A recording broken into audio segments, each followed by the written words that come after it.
Hello, Seth Peterson with Realty Executives here, and I'm going to explain buyer agency and also how realtors get paid because they kind of go hand in hand here. But yeah, we're going to do that hopefully in like 4 minutes-ish. So we'll see how I do.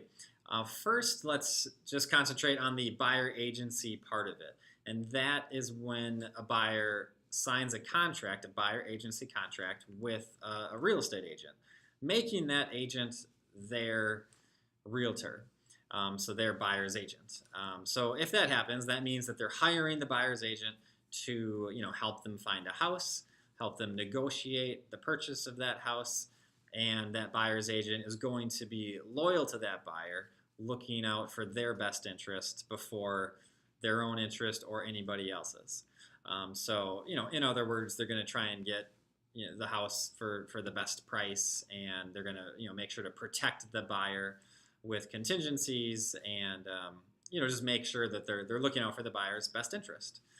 So that's the buyer agency part. It's really a buyer hiring an agent, and there is a commission listed on that buyer agency form, but almost all the time the buyer does not have to pay that commission. So that leads us to the how a realtor gets paid part of this video. So that part of it, we need to kind of look at the whole picture. So a seller has an agent representing them. We'll call them the listing agent. So the listing agent has a contract with the seller, and they've agreed that the seller is going to pay them, X% commission if the house sells. So that's in place. That's set in stone over here. And the listing agent tells all the agents in all of this MLS, South Central Wisconsin MLS, that, hey, if you bring a buyer and your buyer buys this house, I'm going to share my commission with you.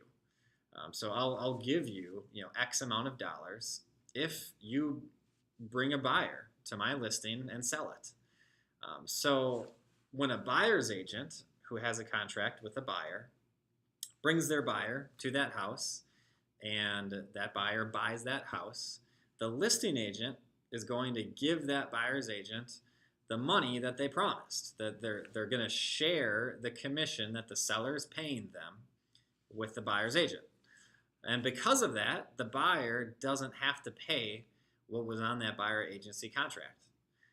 So that's basically how it works. There's obviously more details to it, and I kind of summed some things up, but that's the gist of how it works. And in the end, it's important to know that as a buyer, it's such a great benefit to have your own real estate agent, especially knowing that you're not going to have to pay them. So one caveat to that, I should say that this is how it works with properties that are listed, with an agent.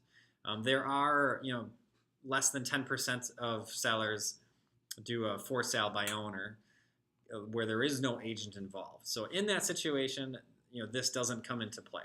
In that situation, you would, as the buyer, probably, if you had a buyer's agent, you would try to negotiate that commission into the offer.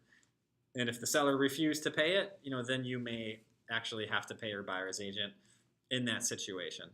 But that's a very small percentage of sellers that don't have an agent and are not willing to pay a buyer's agent is very low. That doesn't come up too often. So anyway, that's kind of it explained in, we're just a little bit past 4 minutes, so that's pretty good. So yeah, there you have it.